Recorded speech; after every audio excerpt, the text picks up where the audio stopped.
Bonjour, bonjour à tous et à toutes. Je voulais simplement remercier Victor pour cette vidéo que je trouve très super sur les activités de la Fédération des femmes en même temps que tout le monde attend dans la salle d'attente. Je trouve ça vraiment très bien. Donc d'abord, bienvenue à notre 4e rencontre du Forum des femmes organisée par la Fédération des femmes pour la paix dans le monde, dans le cadre d'ailleurs des jeudis de barreau online. Alors aujourd'hui, nous commençons les 3 sessions suivantes sur la femme dans ses relations conjugales et parentales. Ensuite, il restera 3 sessions sur la femme dans sa relation à la santé et à l'environnement. Alors aussi, sans trop tarder, j'invite notre intervenante Marie-Christine Audin, que vous connaissez déjà et qui est déjà intervenue plusieurs fois.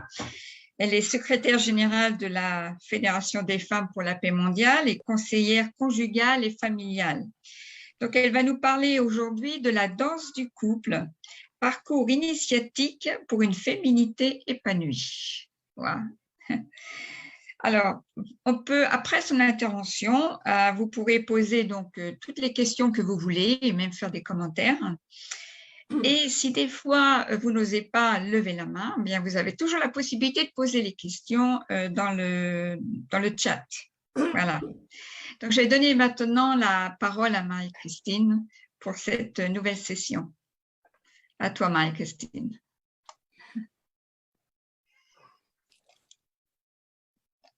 Alors,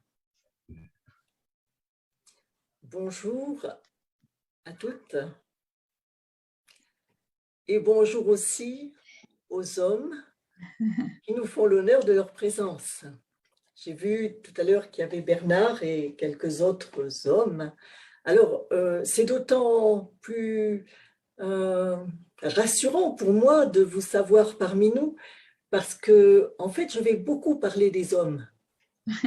Et donc, je suis mal placée pour parler des hommes puisque je suis une femme. Et du coup, vous pourrez, après ma conférence, dire ce que vous pensez de mes analyses.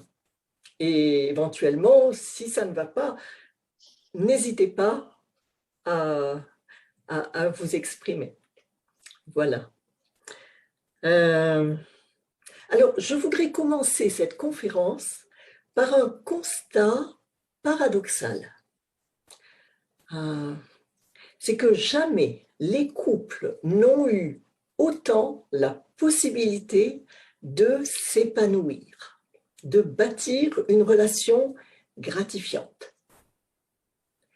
Et pourtant, les couples ne vont pas bien du tout aujourd'hui.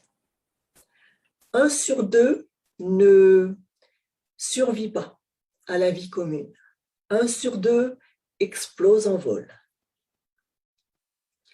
Ma conviction profonde, c'est que nous vivons un temps où l'exigence de chacun est très haute, bien plus qu'avant, mais où il y a un manque cruel d'éducation, de savoir, de connaissances. Alors, dans ce voyage initiatique qu'est la vie en couple, truffé d'épreuves, chacun se débrouille comme il peut. Et beaucoup ne s'en sortent pas, malheureusement. Apprendre la vie en couple, ça devrait être une priorité de l'éducation nationale. Malheureusement, ce n'est pas encore le cas, pas du tout. Et la réalité, c'est que des centaines de milliers de couples se désagrègent avant même d'avoir développé les qualités nécessaires pour durer et prospérer. Simplement par défaut de vision. Et le couple se dit, c'est trop dur, j'y arrive pas, on abandonne.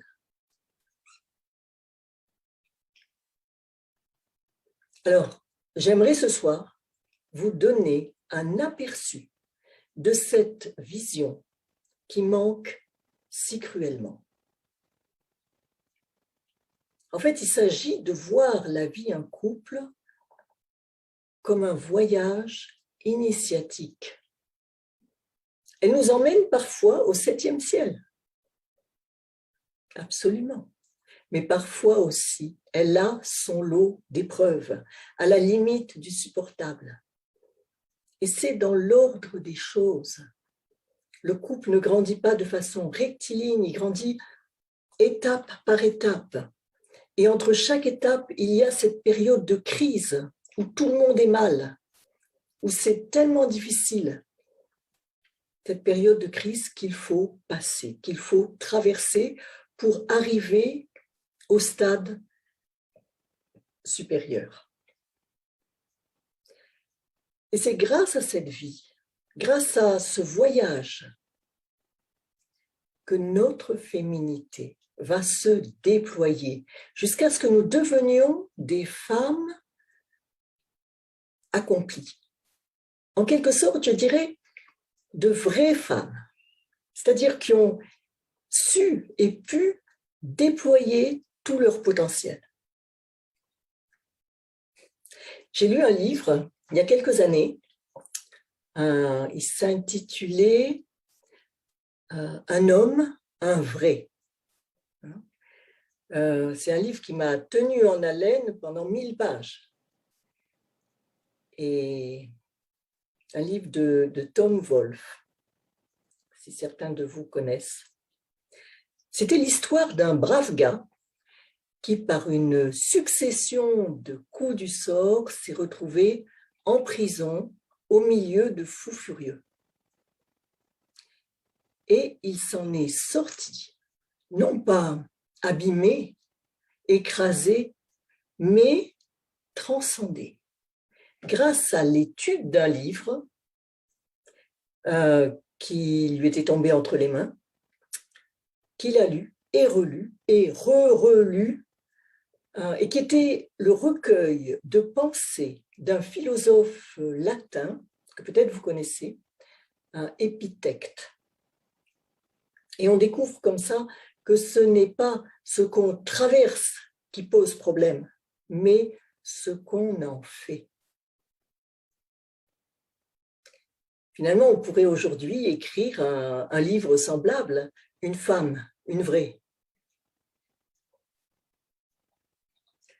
Une femme qui s'épanouirait, qui s'accomplirait, non pas grâce à des années dans l'enfer d'une prison, mais grâce à une vie au cœur d'un jardin d'Éden qui serait à cultiver, son couple, sa famille, son camp d'entraînement à elle, pour rien moins que découvrir et apprendre l'amour vrai au féminin. Alors du coup, c'est quoi une femme accomplie? La réponse se trouve dans les 3 premières conférences que j'ai données, dont parlait tout à l'heure Brigitte. Et bon, si vous ne les avez pas vues, je vous invite à les regarder, à les écouter. Donc, je ne vais pas revenir là-dessus, mais quand même, si je devais dresser une liste à la Prévert, je dirais que c'est une femme capable d'assumer pleinement sa féminité. C'est une femme capable de s'affirmer, une femme autonome, c'est-à-dire qui n'attend pas le regard de l'autre pour sentir sa propre valeur. Une femme qui conquiert sa juste place dans son couple, dans sa famille et partout d'ailleurs. C'est une femme capable de prendre soin d'elle-même, d'écouter ses besoins profonds et de les prendre en compte. Et surtout, c'est une femme capable d'aimer. Comme une fille, comme une sœur, comme une mère, comme une amante. Bref, de conjuguer les 4 formes de l'amour au sein de son couple. L'amour filial, l'amour fraternel, parental et conjugal. Une femme accomplie, c'est une lampe allumée qui éclaire tout ce qui l'entoure. Elle diffuse autour d'elle la joie, la sérénité, un bien-être intérieur, une assurance tranquille, la confiance, l'espoir, tout simplement parce que elle les ressent elle-même.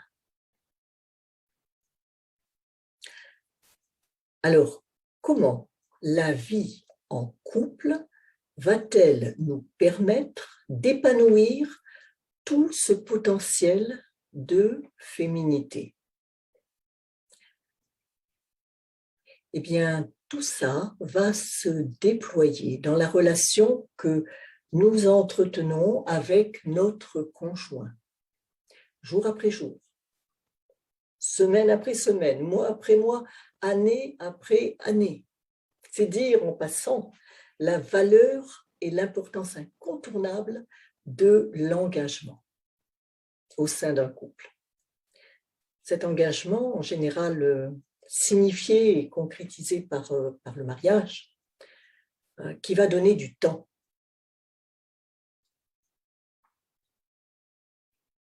On n'apprend pas à aimer en 3 jours, en 3 semaines, en 3 ans même. Il faut toute une vie durant laquelle la femme va être co-créée par son mari et lui co-créé par elle. Alors comment? Vous savez, on ne peut pas apprendre à jouer au ping-pong sans un partenaire. Et bien de la même façon, je ne peux pas apprendre à aimer sans un partenaire.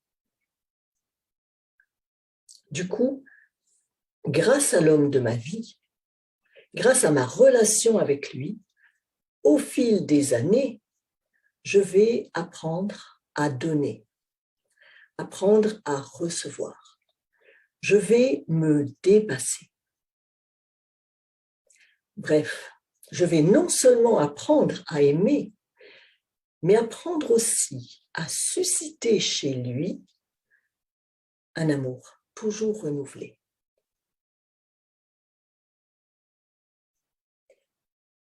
Alors, par exemple, j'aimerais parler du côté enfantin d'une femme qui lui permet de ressentir parfois son compagnon comme son père. Je suis sûre que ça vous est déjà arrivé, mesdames. Qui lui permet d'expérimenter l'amour d'un enfant pour son parent au sein même de son couple. Et ça fait partie de l'amour conjugal. Alors, dans ce côté enfantin, on trouve une attitude de petite fille, c'est-à-dire espiègle, on trouve de la gaieté, de la vivacité, et puis aussi une dépendance aux soins, à la protection, à la guidance de l'homme, et une profonde attitude de confiance et de tendresse envers lui. Ça, c'est tout un aspect de la féminité que la femme va développer tout au long de sa vie. Et ces qualités enfantines chez sa femme fascinent un homme. Messieurs, vous me direz si j'ai tort. Ces qualités, elles attirent son attention. Elles le charment. Elles provoquent en lui un sentiment de tendresse et bien sûr le désir de la protéger. Alors que les qualités maternelles d'une femme, elles l'amènent de façon très différente à être bienveillante, apaisante, indulgente, conciliatrice. C'est un autre versant de la féminité. Et du coup, elles apportent à l'homme une sensation différente de paix et de bonheur.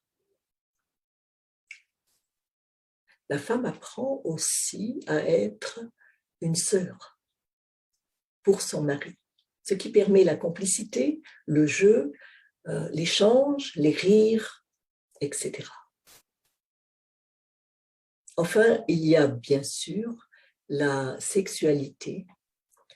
La femme apprend tout au long de sa vie en couple à vivre l'acte d'amour comme une expérience de plaisir partagé et en même temps comme une fusion des âmes, comme un ressourcement de tout son être et en même temps de la relation. Et au-delà, je dirais, comme une véritable expérience spirituelle. En fait, on peut dire que ces 4 types d'amour au féminin sont nécessaires pour susciter au fil du temps et renouveler l'amour d'un homme.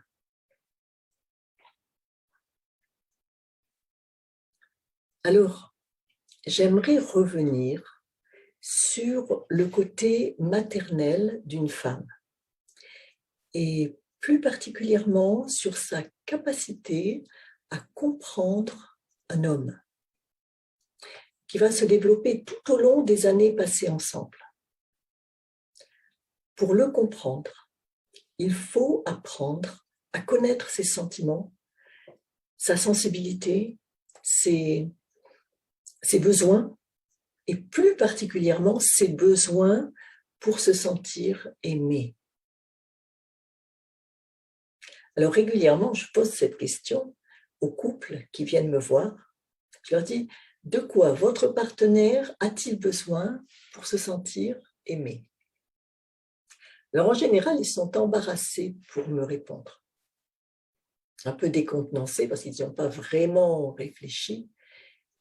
Et parfois, assez souvent d'ailleurs, après avoir bien cherché, la femme me dit il a besoin d'attention, d'écoute, de se sentir respecté. Et ça me fait sourire. Et je leur explique que ce sont ses besoins à elle qu'elle projette sur lui. En effet, la femme, pour se sentir aimée, a besoin de 5 ingrédients. Messieurs, écoutez bien. 5 ingrédients incontournables. C'est-à-dire que si elle ne les a pas, si elle ne les vit pas, l'homme peut lui donner beaucoup de choses. Quelque part, elle a du mal à recevoir le reste et à se sentir comblée, en fait, parce qu'il lui manque l'essentiel. Alors, le premier ingrédient, c'est précisément l'attention. C'est l'ingrédient que l'homme a le plus de mal à lui donner. Et lui, de son côté, va devoir travailler pour développer sa capacité d'écoute et d'attention. Mais c'est une autre histoire. Le deuxième ingrédient, c'est le respect. Une femme qui n'est pas respectée ne se sent pas aimée. Troisième ingrédient, c'est le sentiment d'être spéciale pour lui, d'être unique, d'être précieuse. Le mot qui me vient comme ça, c'est de sentir chez lui une dévotion envers elle. C'est aussi fort que ça. Elle a besoin que ses sentiments soient reconnus, c'est-à-dire de se sentir comprise. Quand une femme parle de ce qu'elle ressent à un homme ou d'un problème qu'elle traverse, elle n'a pas besoin qu'il lui donne des solutions ou qu'il lui donne des conseils. Elle a juste besoin de se sentir comprise. Et puis enfin, elle a besoin d'être rassurée. Alors, quels sont les besoins maintenant primordiaux d'un homme pour se sentir aimé? Ils sont tout à fait différents. En fait, il a besoin, messieurs, vous me direz hein, si je me trompe ou si vous vous sentez rejoint par cette analyse, il a besoin d'être accepté tel qu'il est. Il a besoin d'avoir la confiance de sa femme. Il a besoin d'être apprécié, surtout dans sa masculinité. Il a besoin d'être admiré par sa femme. Et enfin, il a besoin de se sentir le guide. Tu peux le répéter, juste celui-là. Celui-là, oui. De se sentir le guide et le protecteur de sa femme et de ses enfants. Ah, celui-là, non, on ne l'avait pas entendu. C'était le dernier. Avant, c'était d'être admiré. D'être admiré, d'accord. Ça, c'était le 4e. Et le 5e, donc, de se sentir le guide et le protecteur de sa femme et de ses enfants. Et ce que je commençais à dire, donc, c'est que si une femme sait lui donner ces éléments-là, elle éveillera en lui le désir de lui donner à elle ce dont elle a besoin. Par contre, si elle exige de recevoir ce dont elle a besoin, si elle revendique ses droits à se sentir aimée, eh bien la seule conséquence, ça sera d'endommager la relation et de le faire fuir. C'est ainsi que dans son couple, la femme va aussi découvrir ce principe fondamental de l'univers, c'est en donnant qu'on reçoit. Si elle demande pour elle, il y a de fortes chances pour qu'elle n'ait rien. En fait, quand une femme dit « je te fais complètement confiance sur ce coup-là », elle donne. Quand elle dit « j'apprécie vraiment ce que tu viens de faire », elle donne. Quand elle exprime son admiration, elle donne. Et donc, elle aime. Évidemment, il faut que ce soit sincère et authentique, parce que sinon, ce n'est pas de l'amour, c'est de la manipulation, hein, c'est de la stratégie. Du coup, vous savez quoi, mesdames? En vérité, notre bonheur est dans nos mains. Parce qu'en pratiquant toutes les formes de l'amour conjugal, nous avons le pouvoir de faire s'épanouir la relation du couple en tendresse, en amour, quasiment sans que nos maris aient à faire directement un effort pour ça. Quelque part, nous avons ce pouvoir de les emmener dans cette qualité de relation. En fait, l'art d'éveiller ou de réveiller l'amour d'un homme, ça n'est pas une réalisation difficile pour une femme, parce que cet art est basé sur nos capacités féminines. Alors, je vous laisse réécouter ma conférence sur le cerveau féminin. Alors bon, ça serait nécessaire de développer chaque besoin d'un homme pour se sentir aimé et comment y répondre. On n'a pas trop le temps aujourd'hui, donc laissez-moi juste vous dire quelques mots sur le premier de ces besoins-là et cette importance d'accepter un homme tel qu'il est. Rien que ça, c'est tout un chantier d'évolution personnelle pour chacune de nous. En fait, accepter un homme tel qu'il est, c'est aussi dur pour nous que pour un homme d'apprendre à nous écouter attentivement. Accepter un homme tel qu'il est, ça veut dire accepter ses manières, ses désirs, ses rêves et son absence de rêve. Accepter ses idées, même si on ne les partage pas. Mais aussi, parfois, accepter son mauvais caractère, son manque d'ordre, le fait qu'il passe trop de temps en dehors de la maison, ou bien qu'il oublie de payer les factures, etc., etc. En fait, en acceptant mon mari, je fais plus que l'accepter. Je lui reconnais son droit d'être lui-même, imparfait comme moi, et surtout différent. Vous imaginez pas combien de couples sont venus me voir en disant « Nous sommes trop différents finalement, nous ne sommes pas faits l'un pour l'autre. » Vous savez ce que je leur réponds? Je leur dis « Pensez à une voiture.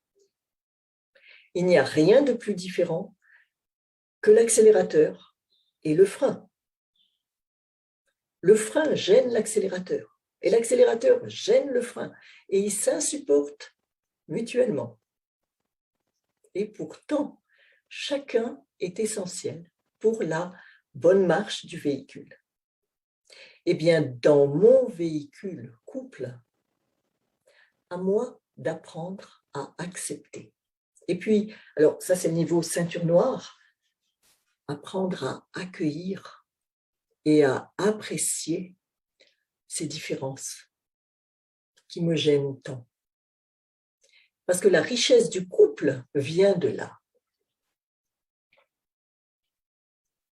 Accepter l'homme de ma vie, c'est ma responsabilité en tant que femme. Ça ne veut pas dire que cet homme ne devrait pas considérer ses défauts et qu'il ne devrait pas essayer de les corriger. Évidemment. Mais ça, c'est sa part de responsabilité à lui, pas la mienne. Alors, certaines femmes me disent, moi je refuse absolument de me résigner. Mesdames, l'acceptation n'est pas synonyme de résignation.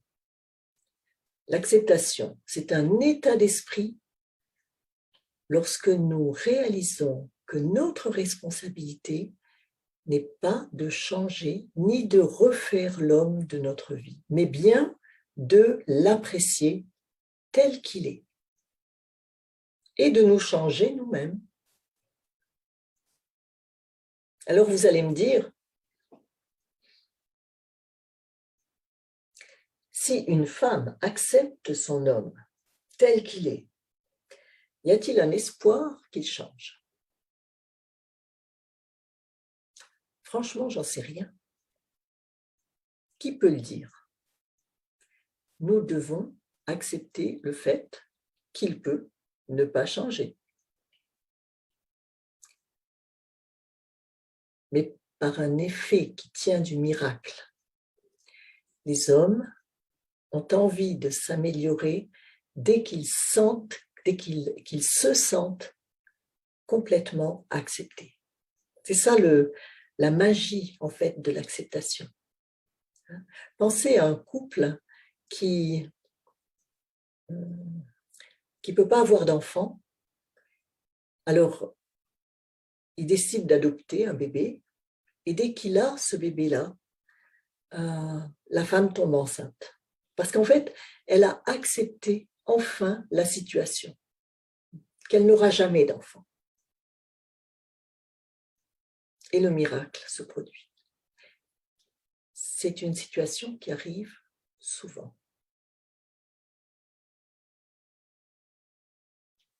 En fait, on peut dire que le seul espoir que nous puissions avoir qu'un homme changera, c'est de ne pas essayer de le changer. D'autres personnes peuvent essayer de le changer, peuvent essayer de l'éduquer, de lui faire des suggestions, mais la femme qu'il aime doit l'accepter tel qu'il est. Pourquoi? Ben, tout simplement parce que le contraire ne marche pas. Jamais. Alors récemment, j'ai reçu une femme j'ai reçu le couple où la femme harcelait son compagnon en permanence, même dans mon cabinet. C'était impressionnant, à la limite du supportable pour moi-même. Toutes les 3 phrases. Donc elle le harcelait pour qu'il prenne soin d'elle, pour qu'il l'écoute, pour qu'il la comprenne, et puis aussi pour qu'il fasse sa part des tâches ménagères. Du coup, la réalité dans ce couple, c'était qu'il ne rentrait chez lui que pour manger, regarder la télé et dormir. Autant dire qu'il était dans la fuite perpétuelle. Et plus il fuyait, plus elle se sentait mal. Donc plus elle était après lui. Et plus elle était après lui, plus il fuyait. Ils étaient pris tous les deux dans un cercle vicieux dont ils n'arrivaient pas à sortir du tout. Alors j'ai demandé à cette femme, est-ce que ça marche de le houspiller comme ça? Elle a reconnu que non, pas du tout. Du coup, je lui ai suggéré, peut-être y a-t-il un autre moyen à trouver. Et là, elle a fondu en larmes. Et je me souviens qu'elle m'a dit, si je ne peux plus rien dire, alors il ne me reste plus qu'à m'en aller. En fait, elle se sentait incapable d'imaginer une autre alternative. Et il a fallu faire tout un travail pour qu'elle comprenne qu'elle devait l'accepter pour le retrouver. L'attirer par son acceptation, par son appréciation, par son admiration, et non pas le tirer par ses exigences. On peut dire qu'au fond, quand une femme laisse sa liberté à son compagnon, il n'utilise plus une grande part de son énergie à être sur la défensive. Du coup, son cœur redevient disponible, sa pensée aussi. Il peut se remettre en question, s'interroger sur lui-même. Et alors, toutes les conditions sont là pour que le désir grandisse en lui de vivre de la meilleure façon qui soit. Quelque part, le critiquer, le conseiller sans cesse, faire pression sur lui, c'est bloquer sa croissance et bloquer le couple dans la foulée. Et de notre côté, à nous de travailler à développer notre propre féminité. Notre changement aura un impact énorme sur lui, sur le couple, sur la famille. Et c'est comme ça que les choses évolueront. Alors, c'est quoi travailler sur ma propre féminité? C'est trouver comment assumer mes propres désirs, mes propres idéaux, mes propres valeurs, ma propre vision, mes propres pensées. Comment oser dire ce que je ressens, mais sans accuser, ni dénoncer, ni insister. Oser parler de moi. Oser dire non quand c'est nécessaire. Oser recevoir tout en donnant.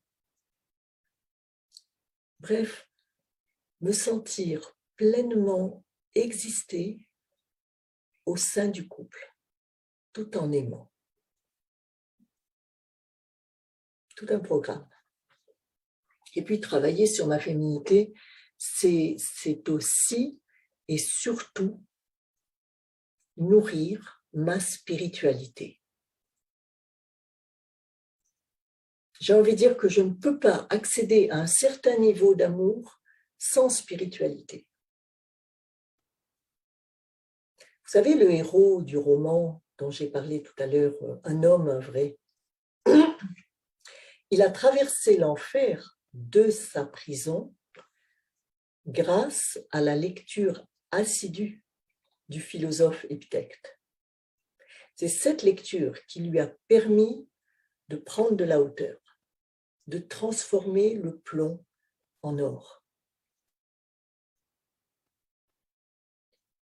Nous aussi, mesdames, nous avons besoin de lecture spirituelle. Au quotidien, j'ose le dire. Alors cette lecture, ça peut être la lecture des philosophes, des grands philosophes. Ça peut être le Coran, ça peut être l'Ancien Testament, le Nouveau Testament, les pensées de Confucius, les pensées de Bouddha, les textes sacrés. Tous ces textes sont les plus beaux textes qui parlent de l'amour.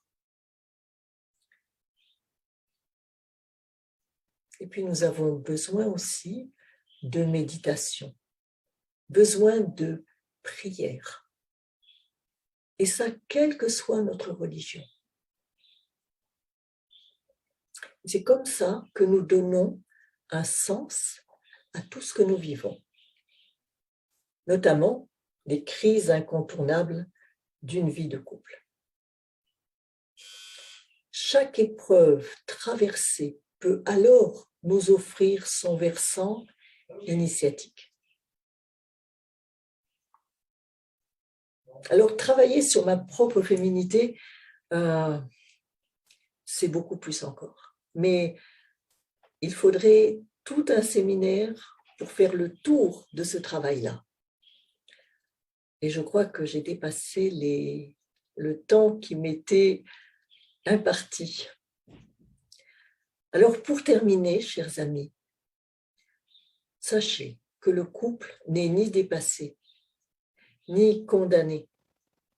Il est à accomplir avec une conscience nouvelle. Conscience que la réussite du couple est directement associée à la notion de changement personnel. C'est-à-dire que mon couple, mon conjoint, c'est un instrument privilégié de ma propre évolution de femme. En ce sens, on peut dire que le couple est aujourd'hui une forme moderne de l'aventure spirituelle pour nous autres femmes. Et je vais m'arrêter là, je vous remercie.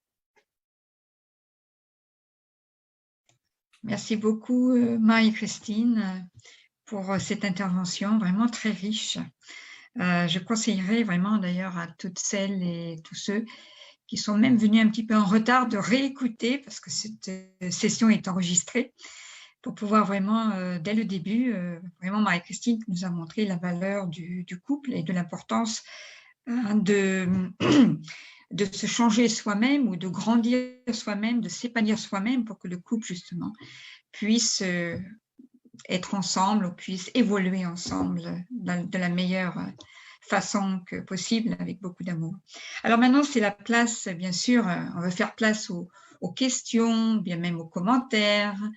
Voilà, je voudrais que vous puissiez vraiment à tous ceux et celles, enfin, est-ce que vous avez aimé cette intervention déjà? Et si vous avez une question, ou bien si vous avez un commentaire que vous voulez faire. Si, voilà, c'est la parole à vous,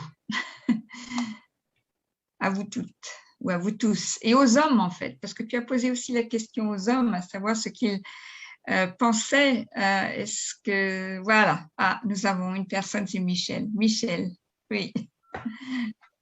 Mais merci beaucoup Marie-Christine, merci Brigitte. Oui. J'ai appris au départ, c'est Dieu crée l'homme à son image. Et après, j'ai posé la question et la suite. Ben, la suite, c'est l'homme crée la femme à son image. Et aujourd'hui, j'entends la femme qui crée l'homme à son image.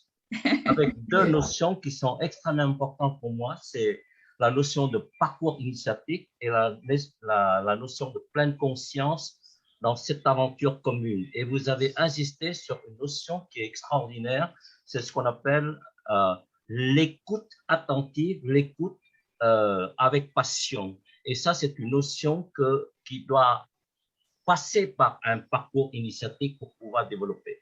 Ça, c'est une notion extraordinaire que vous avez développée, peut-être pas suffisamment, mais j'ai ressenti cette notion-là qui est extrêmement importante pour le couple. Après le contenu d'ensemble, je suis émerveillé parce que ça me rappelle ce qu'on appelle un tableau qui est très connu dans le zen concernant un couple d'oiseaux sur une branche d'un prunier en fleurs. Et c'est tout l'enseignement sur le couple.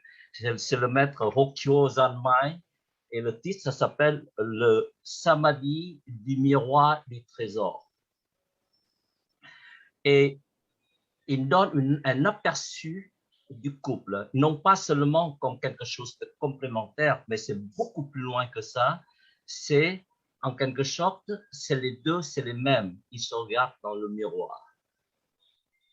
Et l'enseignement, c'est comme en vous contemplant dans le miroir, la forme et le reflet se regardent.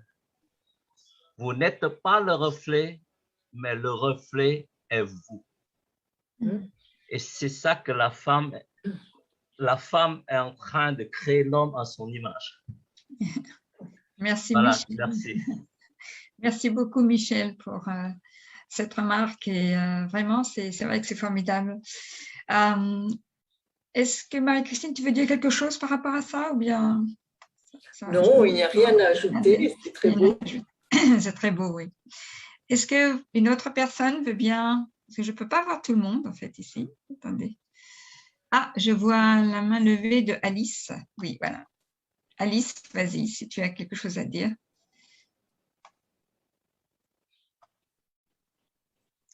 Il faut que tu... Voilà. Oui, j'ai activé le micro. Voilà. Je vous remercie beaucoup, c'est tellement magnifique. Ça met du miel à la bouche. La dernière, là où Marie-Christine a terminé, que je voulais donc seulement raconter en bref une toute petite histoire qui a sa ressemblance. Un jour, une femme qui, dans le foyer, comme l'exemple que Marie-Christine a donné de l'épouse, enfin la femme qui harcelait son époux même dans votre bureau, quoi. Du coup, en fait, ça n'allait pas du tout. Et cette épouse était dépassée complètement. Elle a voir sa maman pour que sa maman puisse l'aider à divorcer de cet homme. Mais de quelle manière? De pouvoir l'aider par des manières, des armes nuisibles, hein? Nuisibles. Comme ça, ce serait vite fait, hein? Ce n'est pas... Voilà. J'espère que vous comprenez ce que je veux dire. Et du coup, la maman lui répond. Je ne vais pas tout raconter, hein, moi. La maman lui a répondu très bien, accepté très bien sa fille et lui ordonna ses ordonnances. Parfait, ma fille, nous allons y arriver.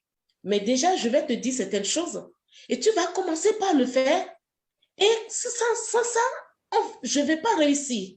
L'a mis à l'aise. Prochainement, voici comment ton mari rentre à la maison, comment l'accueillir. Déjà, ta maison, la propreté de ta maison. En fait, la maman lui a donné toutes les idées d'harmonie du comment la femme peut prendre son mari. Mais la fille, ne sachant, la fille pensait que c'est pour dorloter, faire dormir le mari pour qu'il puisse arriver. Mais la sagesse de maman, voilà. Et du coup, à un moment donné, la fille a accepté et obéi à tout ce que sa maman lui fait, l'a conseillé de faire. La maison, tout. Et le mari aussi s'est mis dans la même danse, ne sachant pas ce qui allait arriver, mais la danse du couple allait de manière que la fille a oublié même que sa maman lui avait dit ceci, parce qu'elle se sentait heureuse, pour ne pas raconter toute l'histoire, hein.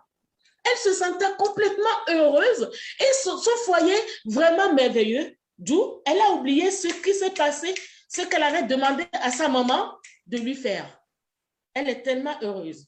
La maman a observé et un jour, la maman lui rend visite pour lui dire seulement, ça y est ma fille, je suis prête. Ma recette est prête.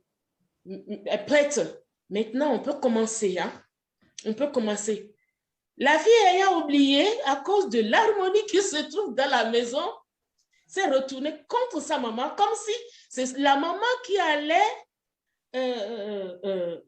détruire son foyer. La maman, avec sagesse, l'a regardée, chamboulée, parce que la fille, c'est une fille, bon, peut-être comme moi, hein, chamboulée, tu veux détruire, tu as vu, je suis ci, je suis ça. En ce moment-là, le mari n'était pas là. Et la maman dit, ah, tu as oublié, à tel moment, tu m'as dit qu'on va faire ceci.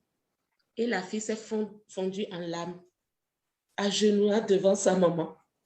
Et maman a dit, voilà la recette pour que tu puisses être heureuse. Merci beaucoup. C'était tout ce que je voulais dire. Merci Alice, merci pour cette histoire. Merci. Est-ce que d'autres personnes auraient une question ou bien un commentaire par rapport à ce que Marie-Christine a dit? Sinon, moi, j'aurais une petite question à poser. Voilà. Pourquoi est-ce à la femme de cultiver plus particulièrement la relation? Alors, je vais la poser à Marie-Christine.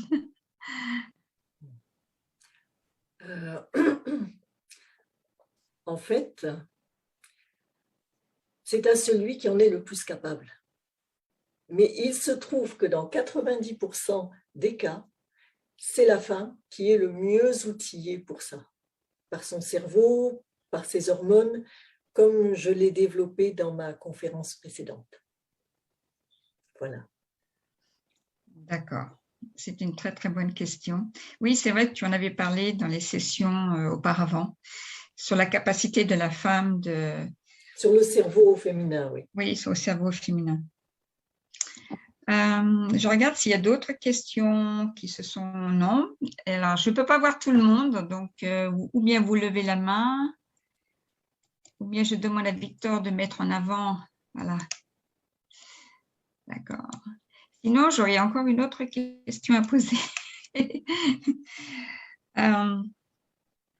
Alors, c'est vrai que ce n'est pas évident parce que tu parlais que c'est important pour...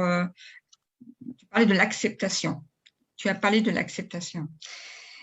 Et alors, cette question est, et si mon mari me maltraite, dois-je l'accepter? Ou, enfin, quand j'entends par maltraiter, ça veut dire, tu vois, des moments où il est injuste, insultant, ou bien dur, enfin, critique. Comment dans cette situation, est-ce que vraiment, là, à ce moment-là, tu parlerais d'acceptation?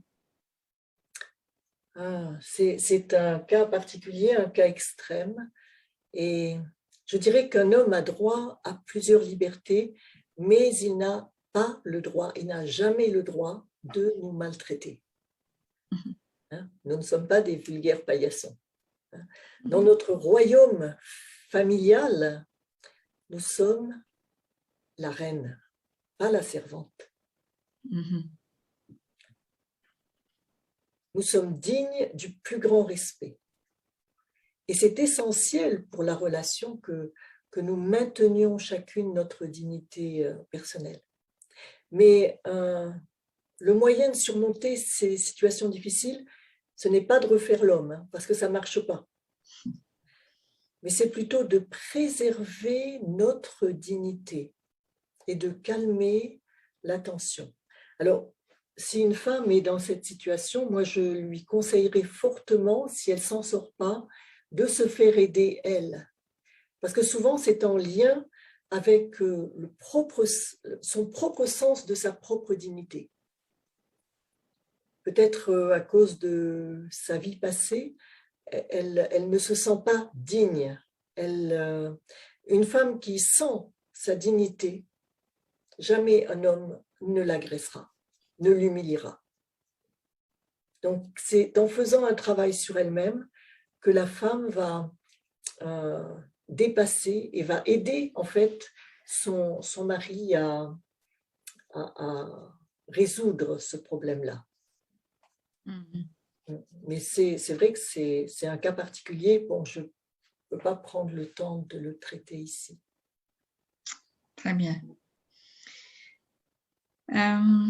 J'ai juste un petit commentaire qui vient juste d'arriver. C'est de Beata et de Michel Raymond, je crois.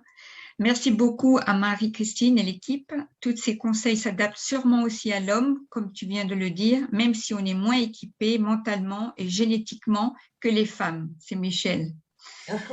Est-ce qu'il y a quelque chose à dire? Michel Raymond, hein, de Suisse. Oui. Ben, je dirais que si j'avais une conférence à faire pour les hommes, elle serait très différente. Ah oui. Parce que la responsabilité des hommes n'est pas la même que celle des femmes. Chacun a son domaine de travail sur lui-même. Ce que je disais tout à l'heure, un homme a du mal à écouter sa femme. Une femme a du mal à accepter son mari. Ce sont deux défis que chacun relève de façon différente, mais un travail aussi important pour l'un que pour l'autre. Alors, Karen a levé la main. Karen, voilà, je vois. Karen, si tu veux dire quelque chose. Karen Makosso. Bonsoir tout le monde. Bonsoir. Merci pour cette invitation et cette superbe conférence. J'en profite, je rebondis un peu sur ce qui vient d'être dit. Alors, le co-animateur vous a demandé de démarrer la vidéo. Ah, okay. Si on peut voir, on peut te voir, mais sinon, c'est pas grave. C'est parce qu'on ne te voit pas, on voit juste… D'accord. Alors, je vais m'asseoir et je pourrai l'activer, donc juste une minute. Alors, je rebondis en fait sur ce qui a été dit parce que ce qui m'a beaucoup interpellée en fait, c'est tout ce qu'elle a dit en fait sur l'acceptation. Je trouve que c'est très très important dans le couple parce que nous naissons tous avec nos qualités, nos défauts, ce qui fait notre être. Nous avons tous un côté positif, un côté négatif. Et quand on est en face, quand on est avec un partenaire qui nous accepte tel qu'on est, cela nous permet en fait de bien vivre de bien vivre tout simplement dans notre couple, d'être à l'aise, d'être apprécié à notre juste valeur. Et je reviens en fait sur ce qui a été dit en début de conférence par rapport à l'éducation nationale, parce que je pense que c'est un travail en fait qui doit être fait au sein même des centres sociaux, au sein de tout ce tissu en fait social, travailler en fait la notion de couple, parce qu'aujourd'hui les jeunes en fait ne prennent pas exemple sur les aînés. Quand on a un petit problème, on se sépare. C'est voilà, tes chaussettes traînent par-ci, j'en ai marre. On n'est pas aussi dans cette acceptation, on n'est pas aussi dans cette conciliation. Bah, tu es comme ça, on va faire avec, mais trouvons ensemble la solution. Les jeunes ne sont pas du tout dans cette dynamique. Voilà, et je trouve que cette piste de solution qui est de trouver le moyen de l'intégrer dans les programmes scolaires et ou dans les programmes sociaux et notamment en lien avec la parentalité, je trouve que c'est super et je pense qu'il y a de quoi faire. Donc là, pour l'instant, je me suis dit, mais punaise, comment faire alors pour aller jusqu'au bout de cette pensée? Et je pense que je me rapprocherai vers vous parce que il y a 2 jours encore, j'étais en entretien avec une référente familiale qui, donc, on discutait sur un cas d'une famille qui vient d'éclater, mais ils se sont tellement fait de mal que c'est allé jusqu'à des gardes à vue des 2 parents. Aujourd'hui, ils n'ont même plus la garde des enfants. Les enfants vont être placés. Et au final, c'est tout simplement un problème aussi d'acceptation de l'un et l'autre. Donc, cette conférence est très importante, en tout cas par rapport à l'expérience que j'ai eue là cette semaine, qui est encore très fraîche. Travailler sur ces questions-là au sein du couple, c'est très important et c'est dommage que ce n'est pas vulgarisé. Donc ça, c'était voilà, c'était ma petite pensée sur mon expérience de la semaine. Donc encore merci parce que ça éclaire beaucoup. Ça éclaire beaucoup et c'est dommage que c'est pas vulgarisé. Ça, c'est vraiment mon regret. Merci beaucoup, Karen. Ah, tu ne conduis pas. Hein. Non, voilà. non, je viens de m'asseoir dans la voiture. Merci pour tes remarques parce que c'est vrai que ça serait vraiment bien si ça pouvait être vulgarisé, disons, à l'école où on pourrait apprendre à être un futur parent. Ça serait bien. Je vois que Joy a aussi levé la main. Joy, si tu veux, voilà. Alors, ouais, merci Marie-Christine, ce que tu dis est toujours très intéressant.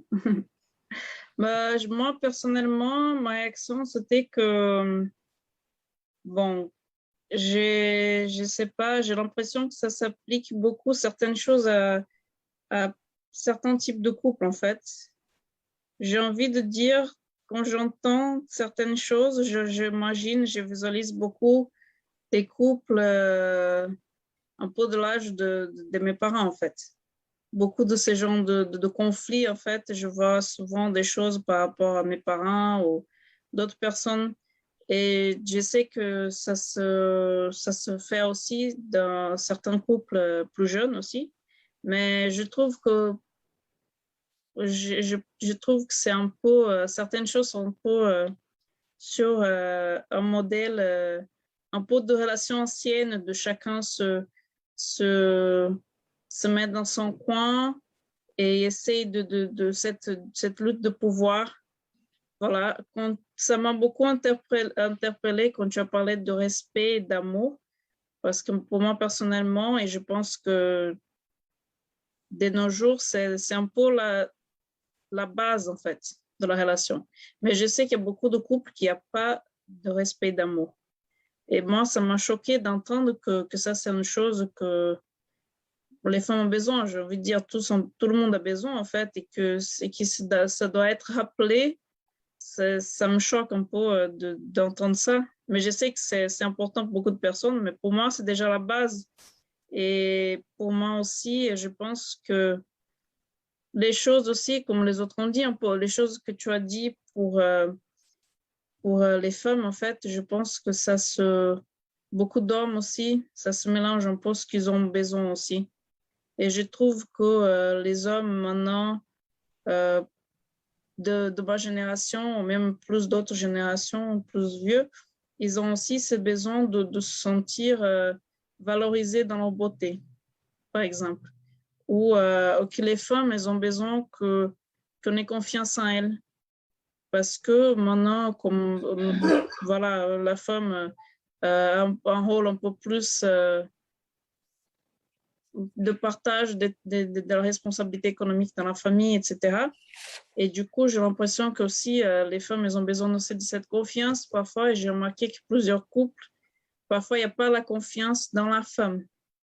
Justement, certaines de ces choses, elles sont impliquées, mais je pense que le fait de les interchanger pour les deux, en fait, je pense que c'est important aussi qu'il ait ça. Et puis, je pense que c'est important de toute façon, chacun de travailler sur soi. Ça m'a interpellée parce que parfois, c'est vrai qu'on essaie souvent de changer l'autre. C'est toujours à l'autre, il faut que, voilà, on a cet idéal de partenaire qu'on voudrait pour le mariage, surtout, voilà. Pour cette relation à long terme, on veut toujours une personne comme cela, et puis nous voulons changer toujours cette personne en ce qu'on veut. Et ça, je pense que c'est nager contre courant et ça n'aide pas. Et finalement, parfois, si on se remet en question nous-mêmes, ça aide déjà à ce que l'autre personne change. Et ça, j'ai trouvé que c'était très intéressant. Merci beaucoup, Marie-Christine. Merci, Joy. Est-ce que Marie-Christine, oui, tu veux dire, Oui, tu veux juste répondre? un mot Oui. par rapport à ce que tu disais, Joy. Les besoins existent autant chez l'homme que chez la femme, c'est certain. Mais les besoins primordiaux de la femme, en fait, on va les trouver en bas de l'échelle chez l'homme. Et les besoins primordiaux de l'homme, on va les trouver en bas de l'échelle chez la femme. Par exemple, l'attention, une femme spontanément va donner son attention à l'homme. Elle va lui demander, mais qu'est-ce que tu as fait de ta journée? Raconte-moi. Et tous les jours comme ça. Mais l'homme, il n'a pas besoin de cette attention-là. Lui, il va se dire, mais elle est en train de me fliquer. Elle n'a pas confiance en moi. Donc, voilà, il peut y avoir de gros malentendus si chacun projette ses besoins sur l'autre, en fait. Mais effectivement, bien sûr, ils existent chez les deux, absolument. Oui, très bien, Marie-Christine. Est-ce que d'autres personnes ont levé la main? J'essaie de voir un peu si... Ah, je vois une personne qui a levé. Anna, non? Non, pas Anna, c'est... Soraya. Pardon, Soraya. Voilà, Soraya, tu veux dire quelque chose? Bonjour, bonjour à Bonjour, tous. Soraya. Bonjour. Je suis arrivée un peu à la fin, c'est dommage, mais ça m'avait l'air bien intéressant. Et en fait, je vais écouter la conférence, mais ce qui m'a un peu... En fait, j'avais la danse du couple et je parcours initiatique vers une féminité épanouie et je me demandais quelles étaient les danses aujourd'hui des couples. Je pensais au slow, qui a un temps de rapprocher. Je me rappelais quand j'étais, je veux dire, c'est vraiment un temps avec qui je vais danser. Et je pensais au tango. Il y a tout un art de la danse de couple du tango. Et je crois que là aussi, tout un art chez l'homme, chez la femme, même pour le rock and roll. Et je me demandais aujourd'hui, quelle place ont ces danses de couple dans nos générations actuelles? Voilà, c'était juste une pensée. Une pensée. Ce mot très, très beau, très métaphorique, la danse. C'est vrai. Marie-Christine, tu veux dire quelque chose là-dessus? Ou bon, bien sûr, quand tu parlais de la danse du couple, tu ne parlais pas spécialement des danses telles que le slow ou bien le tango. Mais il est vrai que ce sont des danses qui rapprochent aussi les couples, hein, je pense. Le pas en avant. Le pas en avant. Il y a une certaine harmonisation à trouver dans ces danses. Une chose est sûre, c'est que dans une danse, en général, c'est l'homme qui mène. Et si la femme veut mener aussi, c'est la cacophonie. C'est ça. C'est vrai. C'est vrai, c'est vrai. J'ai une fille qui fait de la salsa et elle m'a dit, oui, c'est ça, de la salsa, et elle m'a dit, elle suit l'homme. Voilà, c'est l'homme qui mène la danse, on va dire. Mais il y a une harmonie dans cette, pour que justement la danse soit très belle. Il y a toute une harmonie aussi, des gestes à savoir. Voilà. C'est dire que chacun a sa place. Voilà. Parce que chacun occupe sa juste place, que la danse peut se vivre dans l'harmonie et dans la beauté, finalement. Oui, c'est vrai. Merci, Soraya. Oui, je te conseillerais de réécouter dès le début, parce que c'est vrai que c'est intéressant depuis le début. Est-ce que d'autres personnes, alors je regarde si d'autres personnes ont levé la main. Là, je ne vois personne. C'est vrai qu'on arrive vers la fin, mais j'ai encore une autre question à poser à Marie-Christine, si elle veut bien. Ça va, Marie-Christine? Alors, je regarde, il y a quelque chose dans la discussion. D'accord. Alors, la dernière question est, qu'est-ce que vous voulez dire? Alors, par admirer ses qualités masculines. Alors, qu'est-ce que tu veux dire par admirer ses qualités masculines? Eh bien, en fait, l'homme a besoin d'admiration. Bon. Si je l'admire parce qu'il est gentil, attentionné, parce qu'il m'aide à faire la vaisselle, parce qu'il fait les courses, bon, il va apprécier, mais ce n'est pas vraiment ça qui va le toucher. En fait, c'est sa masculinité qu'il a besoin que la femme qu'il aime remarque et admire. Alors, c'est quoi sa masculinité? Il y a sur le plan physique, il y a sur le plan psychologique, il y a sur le plan spirituel. Si je prenais sur le plan spirituel, en fait, la masculinité de l'homme, c'est quoi? Ça transparaît dans son sens de l'honneur, du devoir, dans le courage, le dévouement qu'il met à soutenir une cause. C'est son sens de la loyauté, c'est la noblesse de ses actes, c'est ses grandes aspirations, toutes ces choses. Voilà, c'est plutôt du domaine du masculin. Et si je prends sur le plan physique, je peux admirer sa carrure, sa force, sa voix grave, sa barbe, ses mains larges, en fait, tout ce qui le distingue finalement comme étant du sexe masculin. Et on peut se poser la question, pourquoi cette admiration est-elle si importante pour l'homme? En fait, elle lui permet de se sentir homme. C'est l'accomplissement de sa virilité, c'est une des plus grandes joies dont il peut faire l'expérience. Alors quand une femme lui offre cette admiration qui est tellement nécessaire, quelque part elle devient indispensable à son bonheur. Et il retournera toujours vers elle pour le sentiment de virilité qu'il éprouve en sa présence.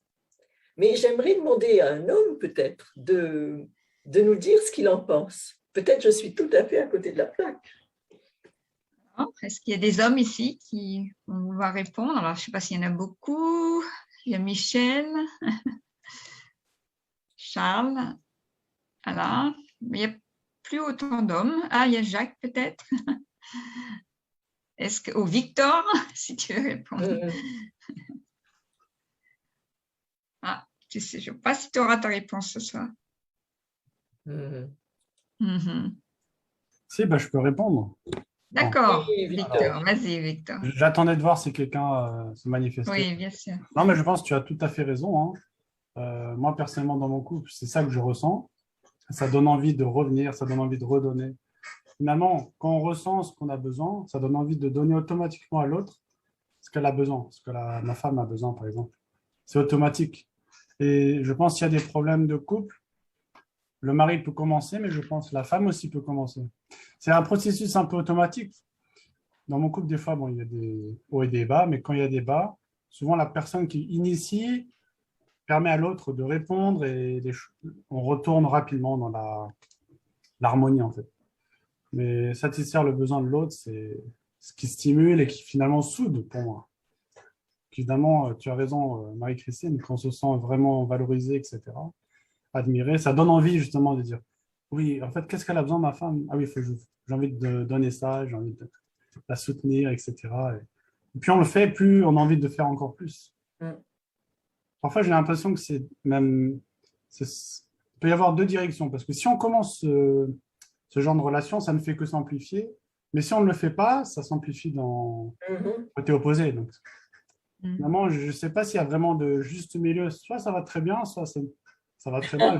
Je ne sais pas ce que tu en penses, mais parce que ça attire encore plus quand on commence. Donc, je ne sais pas si d'autres hommes veulent commenter. Oui.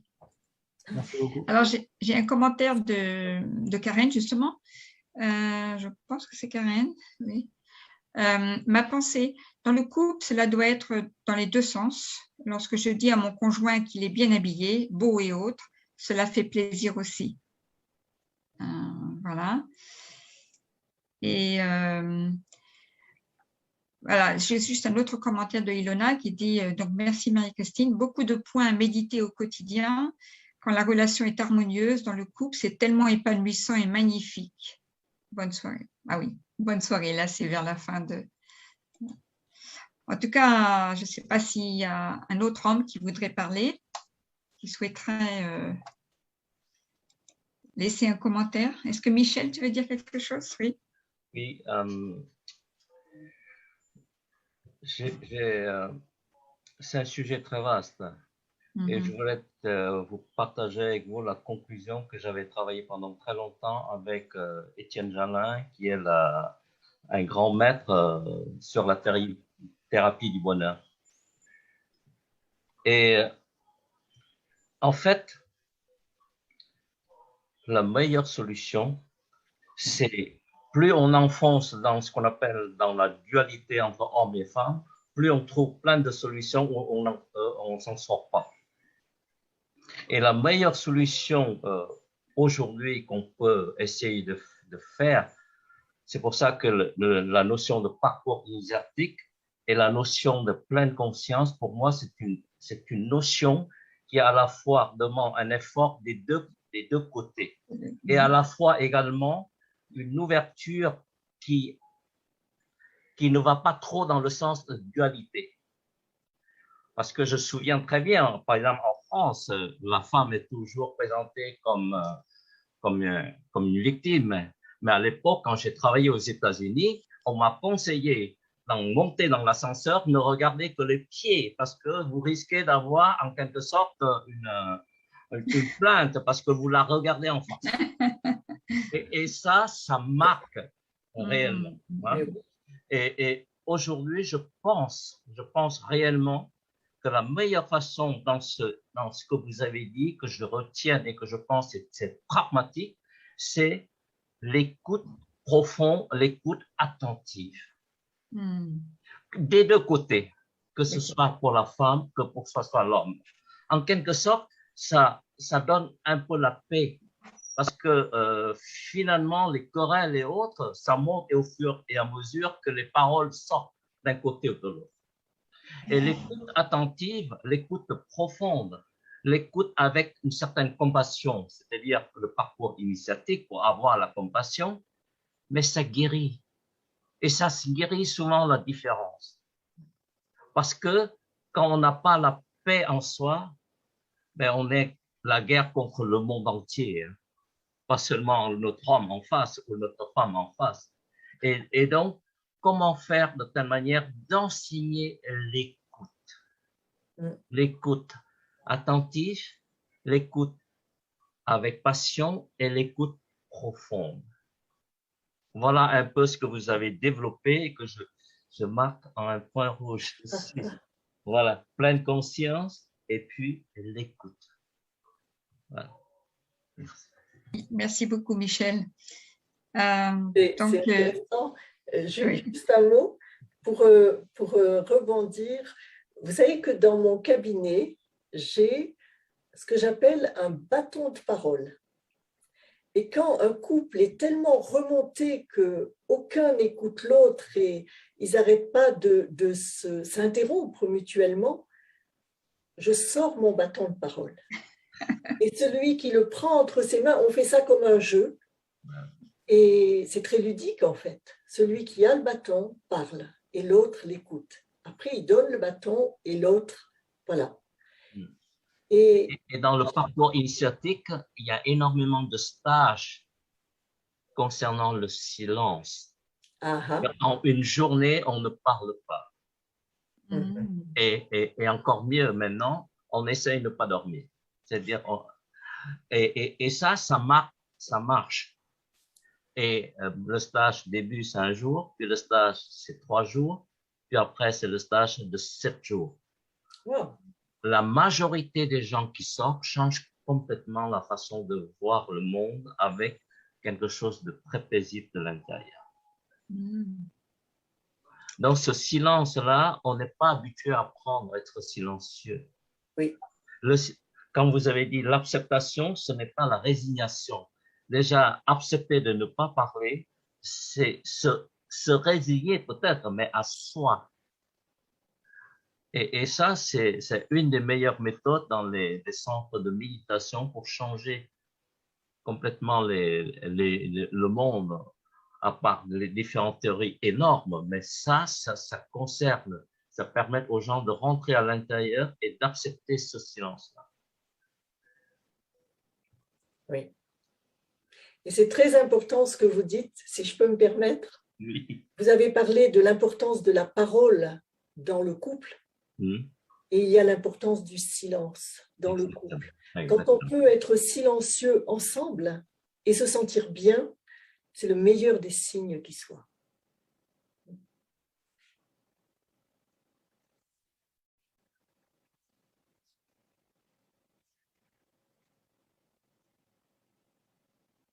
Ah. On a perdu Brigitte.